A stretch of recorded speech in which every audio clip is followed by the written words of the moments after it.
পরে দালাই লামাকে হবেন তিব্বতী বৌদ্ধ ধর্মের পবিত্র তিহু নাকি চীনা কমিউনিস্ট পার্টির লোহার মুঠি? এই সিদ্ধান্ত নেওয়ার অধিকার কার? এটা শুধু একটা আধ্যাত্মিক সমস্যা নয়, এটা একটা ভূ রাজনৈতিক টাইম বোমা।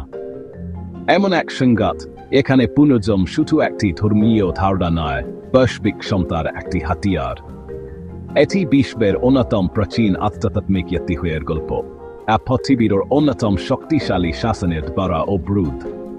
আর এর ঠিক মাঝখানে ভারত, নীরব কিন্তু গুরুত্বপূর্ণ।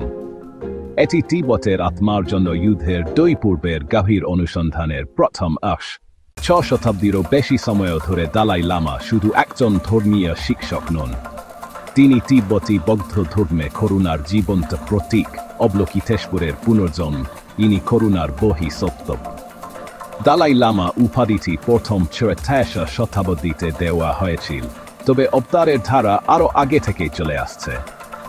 ঐতিহ্যগতভাবে একজন দালাই লামা মারা গেলে তিব্বতের দ্বিতীয় সর্বোচ্চ আধ্যাত্মিক কর্তৃপক্ষ পাচ্ছেন লামা তাঁর পুনর্জন্ম বলে বিশ্বাস করা শিশুটিকে খুঁজে বের করতে সাহায্য করেন। এই শিশুটিকে কঠোর পরীক্ষার মধ্য দিয়ে যেতে হয়, শুধু ধর্মীয় আচার অনুষ্ঠান না, শত শত বছরের ইতিহাসে ভরা গভীর আধ্যাত্মিক লক্ষণ ও স্বীকৃতি। এটা কোনো গণতান্ত্রিক পথ নয়, আর না এটা কোনো রাজনৈতিক নিয়োগ। এটা সব দিক থেকে একটি পবিত্র অনুসন্ধান। 1946 সালে চীনা কমিউনিস্ট পার্টি তাদের গেহুদের বিজয় থেকে স্টেজ হয়ে তিব্বতের দিকে নজর দিল। মাত্র 1 বছর পর পিপলস লিবারেশন আর্মি এই অঞ্চলে প্রবেশ করে। তিব্বত নিজস্ব সরকার, সংস্কৃতি, ধর্ম এবং সীমানা সহ একটি জাতি হঠাৎ করে একটি উদীয়মান সাম্রাজ্যের অন্তর্ভুক্ত হয়ে গেল। চীন এটিকে মুক্তি হিসেবে তুলে ধরেছিল, কিন্তু তিব্বতীরা এটিকে আক্রমণ হিসেবে দেখেছিল। 19 সালের মধ্যে উত্তেজনা বিস্ফোরিত হয়, হাজার হাজার তিব্বতী বিদ্রোহে অংশ নেয়, বিদ্রোহ ব্যর্থ হয়। সেই একই বছর ৫ম দালাই লামা মাত্র 7 বছর বয়সে তিব্বত থেকে পালিয়ে যান। ছদ্মবেশে এবং অনুগতদের সুরক্ষায় তিনি হিমালয় অতিক্রম করে ভারতে প্রবেশ করেন। সেখানে ধর্মশালা দালাই লামা কেন্দ্রীয় তিব্বতী প্রশাসন প্রতিষ্ঠা করেন, যাকে প্রায়শই তিব্বতী নির্বাসিত সরকার বলা হয়। ভারত তাকে আশ্রয় দেয় এবং সময়ের সাথে সাথে ধর্মশালা বিশ্বের লক্ষ লক্ষ তিব্বতী নির্বাসিতদের আধ্যাত্মিক ও রাজনৈতিক রাজধানীতে পরিণত হয়। এই নতুন ঘাঁটি থেকে দালাই লামা শুধু তিব্বতী প্রতিরোধের নেতৃত্ব দেননি, তিনি তিব্বতী বৌদ্ধ ধর্মকে বিশ্বব্যাপী ছড়িয়ে দেন। বেইজিং যখন তাকে ইতিহাস থেকে মুছে ফেলার চেষ্টা করছিল, তখন তিনি নোবেল পুরস্কার জিতছিলেন এবং জাতিসংঘে বক্তৃতা দিচ্ছিলেন। 1962 সালে দালাই লামা 7 বছর বয়সী ছেলে গেদুন চোয়েকি নিয়ামাকে পয়সমা পাচ্ছেন লামার পুনর্জন্ম হিসেবে চিহ্নিত করেন। ঘোষণার মাত্র 1.5 দিনের মধ্যে চীনা সরকার শিশুটি এবং তার পরিবারকে অপহরণ করে, তাদের আর কখনো দেখা যায়নি। তার জায়গায় চীন গুয়ানখাইন নরবুকে বসায় একজন ছেলে এ রাষ্ট্রের দ্বারা প্রশিক্ষিত এবং কমিউনিস্ট পার্টির প্রতি অনুগত।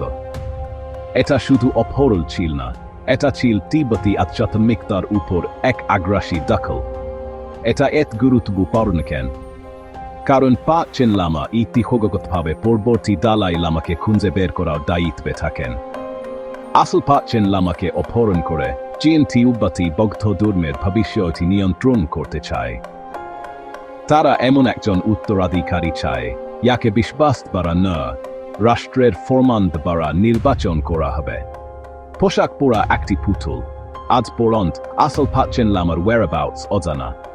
জাতিসংঘ, অ্যামনেস্টি ইন্টারন্যাশনাল এবং বিশ্বব্যাপী বৌদ্ধ নেতারা তথ্য চেয়েছেন, কিন্তু চীন নীরব।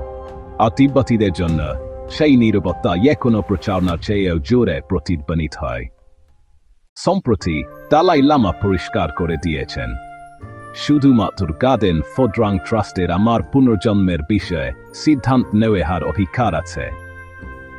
সাবতুক রাষ্ট্রের দাসকে প্রতিষ্ঠিত এবং নির্বাসনে পুনঃপ্রতিষ্ঠিত এই ট্রাস্ট দালাই লামার আধ্যাত্মিক ও জাগতিক উভয় সম্পত্তির ঐতিহ্যবাহী তত্ত্বাবধায়ক। এটা রাজনৈতিক নয়, এটা ধর্মীয়। কিন্তু চীন এতে একমত নয়। বেইজিং একটি আইন পাস করেছে জীবন্ত বুদ্ধদের সমস্ত পুনর্জন্মকে রাষ্ট্রের অনুমোদন নিতে হবে। হ্যাঁ, একটি সরকারি নাতি এখন পুনর্জন্মের উপর কর্তৃত্ব দাবি করে। তাদের যুক্তি, তিব্বত চীনের অংশ এবং ধর্মকে রাষ্ট্রের সেবা করতে হবে। চীনের কাছে দালাই লামা কোনো পবিত্র ব্যক্তি নন, তিনি একটি হুমকি।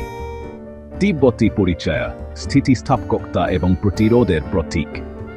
তাই তার উত্তরাধিকারীকে নিয়ন্ত্রণ করা শুধু একটি ধর্মীয় কাজ নয়, এটি একটি রাজনৈতিক প্রয়োজন। বাতো দালাই লামাকে আশ্রয় দিয়েছিল, কিন্তু ইতিহাস নিরতাকে অভয়তারণদের চেয়ে বেশি মনে রাখে।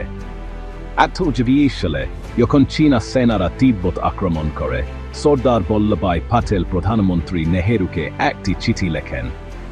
তার কথাগুলো ছিল ভবিষ্যদ্বাণীপূর্ণ। চীনা কমিউনিস্টরা সমাজতান্ত্রিক নয়, তারা সম্প্রসারণবাদী। তিব্বত একটি বাফার, আমাদের কাজ করতে হবে। কিন্তু নেহেরু এশীয় সংহতি ও শান্তির আশায় এই সতর্কবাণী উপেক্ষা করেন। 12 বছর পর 1981 সালে চীন ভারত যুদ্ধ নেহেরুর স্বপ্ন ভেঙে দিয়ে চীন অরুণাচল প্রদেশ ও লাদাখ জুড়ে আক্রমণ করে। ভারত অপ্রস্তুত অবস্থায় ধরা পড়েছিল এবং অপমানিত হয়েছিল।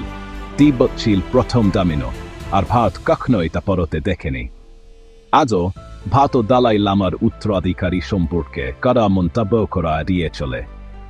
চীনের প্রতিক্রিয়ার ভয়ে এটি একটি কূটনৈতিক দাবির উপর দিয়ে হাঁটে। কিন্তু ইতিহাস এমন দেখিয়েছে, নিরতা সবসময় নিরপেক্ষ নয়। কখনো কখনো তা জটিলতা। পৃথিবীতে এমন কিছু ঘটাতে চলেছে যা তিব্বতীয় বৌদ্ধ ধর্মে আগে কখনো ঘটেনি। 2 দালাই লামা, একজন ঐতিহ্যবাহী তিব্বতী এই ধর্মীয় প্রথা অনুযায়ী নির্বাচিত, আর অন্যজন চীনা কমিউনিস্ট পার্টি দ্বারা মনোনীত। এই পরিস্থিতি এখন আর কাল্পনিক নয়। চীন সরকার ইতিমধ্যে ঘোষণা করেছে যে 14 দালাই লামার উত্তরসূরিকে তাদের নিজস্ব অনুমোদিত প্রতিষ্ঠানের মাধ্যমে রাষ্ট্রীয় অনুমোদন পেতে হবে। বেইজিং রাষ্ট্র নিযুক্ত 5 লামা গয়েনকাইন নরবুকে ব্যবহার করার পরিকল্পনা করছে, যাকে তারা 25 সালে আসল 5 লামাকে অপহরণ করার পর বড় করেছে পরবর্তী অবতারকে ঘোষণা করার জন্য। এদিকে দালাই লামার নির্বাসিত আধ্যাত্মিক কর্তৃপক্ষ গাদেন ফোরাং ট্রাস্ট সম্ভবত একটি স্বাধীন দেশে পরবর্তী অবতারের সন্ধান করবে, সম্ভবত তিব্বতের বাইরে, ভারত বা মঙ্গোলিয়ায়। এই আধ্যাত্মিক বিভাজনের বৈশ্বিক প্রভাব পড়বে। এশিয়ার বিভিন্ন মন্দির আনুগত্যের বন্ধ পড়বে। সরকারগুলো বেইজিংয়ের অনুমোদন অথবা 700 বছরের তিব্বতী এই ইতিহাসের মধ্যে একটিকে বেছে নিতে বাধ্য হবে। সাধারণ বৌদ্ধ ধর্মাবলম্বীরা একটি নৈতিক বিবাহে পড়বেন, বিশ্বাস নাকি ভয়। এই বিভাজন শুধু একটি ধর্মীয় বিভেদ হবে না, এটি আধ্যাত্মিক গ্রহদের সন্তুল্য হবে। একজন শিশু আধ্যাত্মিক নেতা হিসেবে পরিচিত, অন্যজন রাজনৈতিক ট্রফি হিসেবে প্রদর্শিত। এই বিভাজন ভুটান, মঙ্গোলিয়া, জাপান, কোরিয়া এমনকি পশ্চিমেও প্রতিধ্বনিত হবে। আর তা সত্ত্বেও চীন ঠিক এই বিষয়ে বাজি ধরছে, তিব্বতীয় বৌদ্ধ ধর্মকে বিভক্ত এবং ভেতর থেকে জয় করতে। চীনের এই পুনর্জন্মের ওপর নিয়ন্ত্রণ রাখার কৌশলটি কিন্তু বিচ্ছিন্ন কিছু নয়, এটি তাদের ধর্মকে নিয়ন্ত্রণ করার বৃহত্তর পরিকল্পনারই অংশ। প্রেসিডেন্ট শি জিনপিংয়ের অধীনে চীনা কমিউনিস্ট পার্টি শুধু একটি রাজনৈতিক কর্তৃপক্ষ হিসেবেই নয়, বরং একটি নৈতিক কর্তৃপক্ষ হিসেবেও নিজেদের নতুন করে তুলে ধরেছে। তাদের এই দৃষ্টিভঙ্গির অধীনে ধর্মকে অবশ্যই জাতির সেবায় নিয়োজিত থাকতে হবে, এটিকে চীনাকরণ করতে হবে, অর্থাৎ কমিউনিস্ট মতাদর্শের আদলে নতুন করে তা তৈরি করতে হবে। বাইবেলকে পার্টির মূল্যবোধ অনুযায়ী নতুন করে লেখা হয়, মসজিদগুলোতে নজরদারি করা হয়, গির্জার ক্রস সরিয়ে পতাকা লাগানো হয়, এমনকি মন্দিরগুলোতেও কমিউনিস্ট প্রচার আর সভা করতে বাধ্য করা হয়। তিব্বতী বৌদ্ধ ধর্মের ক্ষেত্রের অর্থ হল সন্ন্যাসীদের দালাই লামার নিন্দা করতে বাধ্য করা হয়, শিশুদের মঠ বা বিহারে যাওয়া নিষিদ্ধ, তিব্বতী ধর্মগ্রন্থগুলো সেন্সর করা হয়। আর পুনর্জন্মের বিষয়টিও রাষ্ট্রীয় ধর্মীয় বিষয়ক ব্যুরো দ্বারা অনুমোদিত হতে হবে। আন্তর্জাতিকভাবে চীন দক্ষিণ পূর্ব এশিয়ায় মন্দির নির্মাণে অর্থায়ন করে এবং রাষ্ট্র পরিচালিত ধর্মীয় সম্মেলন আয়োজন করে বৌদ্ধ ধর্মের তাদের নিজস্ব সংস্করণ রপ্তানি করে। তাদের লক্ষ্য শুধু তিব্বতীদের হদ নয়, বরং বিশ্বজুড়ে মানুষের মন নিয়ন্ত্রণ করা। এমন একটি বিষ এখানে এমনকি জ্ঞান অর্জনের জন্যও লাইসেন্স নিতে হবে। তাই পরবর্তী দালাই লামাকে নিয়ে এই সংগ্রাম শুধুমাত্র একজন ব্যক্তির জন্য না, এটি এই বিষয়ে কোনো ধর্মের রাজনৈতিক হস্তক্ষেপ ছাড়াই তার ভবিষ্যৎ নির্ধারণের অধিকার আছে কিনা। আর চীনের অর্থনৈতিক প্রভাব বাড়ছে। অনেক দেশ নীরব থাকতে প্রলুব্ধ হতে পারে অথবা আরো খারাপ, রাষ্ট্র নির্বাচিত ব্যক্তিকে সমর্থন করতে পারে। কিন্তু তাদের এত ক্ষমতা সত্ত্বেও একটা জিনিস আছে যা চাইনিজ কমিউনিস্ট পার্টি পুরোপুরি জয় করতে পারে না: ব্যক্তিগত বিশ্বাস। চীনের ভেতরে লক্ষ লক্ষ বৌদ্ধ ধর্মাবলম্বী গোপনে দালাই লামার প্রতি শ্রদ্ধা নিবেদন করে চলেছেন। মন্দিরে পর্দার আড়ালে তার গোপন ছবি রাখা হোক, অনুসারীরা ফিস করে প্রার্থনা করে, এক নীরব প্রতিবাদ। কেউ কেউ তো অবাধভাবে সীমান্ত পেরিয়ে ভারত বা নেপালে তিব্বতী সন্ন্যাসীদের কাছ থেকে শিক্ষা নিতে আয়। এই ভূগ্রস্ত বিশ্বাসীদের নিরয়ার্ক নজরদারির সীমাবদ্ধতা প্রকাশ করে, কারণ বিশ্বাসকে স্কন করায় আয় না, নিষিদ্ধ করায় আয় না বা মুছে ফেলায় আয় না। এমনকি পার্টি সদস্যদের মতেও বৌদ্ধ দর্শনের প্রতি নীরব শ্রদ্ধার গল্প শোনায় আয়। আর এটা শুধু তিব্বতীদের মতেই সীমাবদ্ধ নয়, হান চাইনিজ সম্প্রদায়েও বৌদ্ধ ধর্মের প্রসার হচ্ছে, বিশেষ করে তরুণদের মধ্যে, যারা বস্তুবাদী জীবন থেকে মুখ ফিরিয়ে নিচ্ছে। শি জিনপিং এই বিষয়টিকে ভয় পান। তিনি জপমালাকে ভয় পান না, বরং তিনি জানেন একটি আধ্যাত্মিক জাগরণ রাজনৈতিক রূপ নিতে পারে। ইতিহাসে ধর্ম সাম্রাজ্যকে উৎখাত করেছে এবং বিপ্লবকে অনুপ্রাণিত করেছে। ফালুন গান আন্দোলন থেকে পল্টানদের ক্যাথলিক চার্চ পর্যন্ত বিশ্বাস সবসময়ই এক নীরব যুদ্ধক্ষেত্র। তাই দালাই লামা নির্বাচনে থেকেও প্রতিরোধের সবচেয়ে বিপজ্জনক প্রতীক হয়ে আছেন। তিনি সহিংসতা চান না, কিন্তু তিনি বিবেককে জাগ্রত করেন বলেই এমনটা হয়।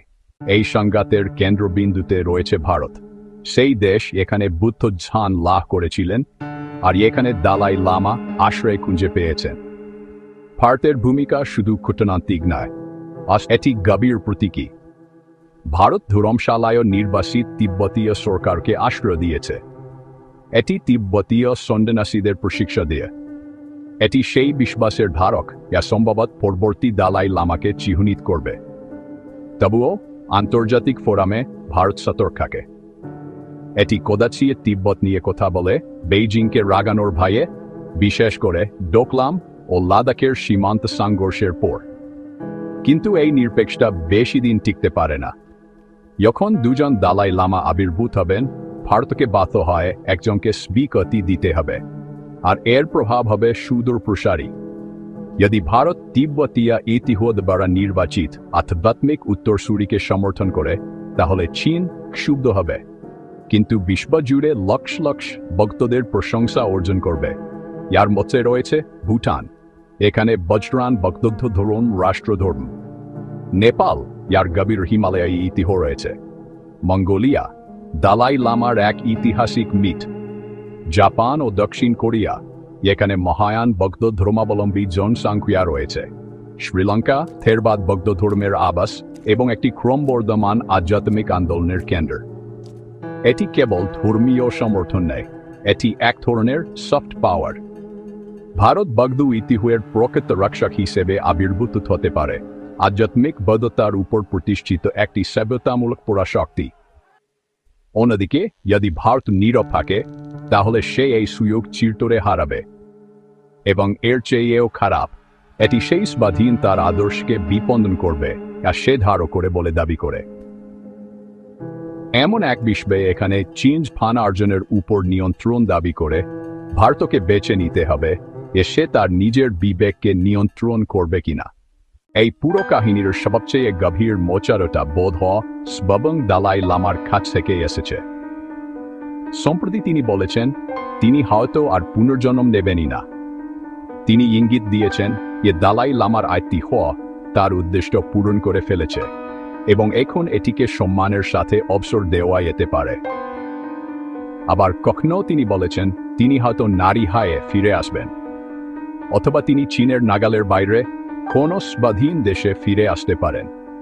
প্রতিটি কথারই আধ্যাত্মিক গুরুত্ব আছে, কিন্তু এর পেছনে রাজনৈতিক বিচক্ষণতাও কম নয়। যদি দালাই লামা চীনের বাইরে কোথাও পুনর্জন্ম নেন, তাহলে বেইজিং এর পুতুল হয়ে থাকা অর্থহীন হয়ে যায়। যদি তিনি একেবারেই পুনর্জন্ম না নেন, তাহলে তাদের পরিকল্পনার কোনো লক্ষ্যই থাকে না। আর যদি তিনি নারী হয়ে ফিরে আসেন, তাহলে তিব্বতীয় সমাজে শত শত বছরের পুরুষতান্ত্রিকতাকে ছলেচ করা হয় এবং এক নতুন ব্যাকয়ার্ড যুগের সূচনা হয়। প্রতিটি পরিস্থিতিতে চূড়ান্ত চালটা তারই হাতে থাকে। এটা এক আধ্যাত্মিক চেকমেট। জিনের নিয়ম মেনে খেলতে অস্বীকার করে তিনি বিশ্বকে দেখাচ্ছেন যে সত্যিকারের বিশ্বাস কোনো সিংহাসন, মন্দির বা সন্দের মধ্যে সীমাবদ্ধ নয়। এটা এক ভেতরের সত্য, আর হয়তো এটাই তার চূড়ান্ত বার্তা। যে তিব্বতের জন্য লড়াইটা কোনো ভৌগোলিক বিষয় নয়, বরং এটা এক জাগরণের গল্প। স্বাধীনতার গল্প, সীমানার না, আত্মার স্বাধীনতা।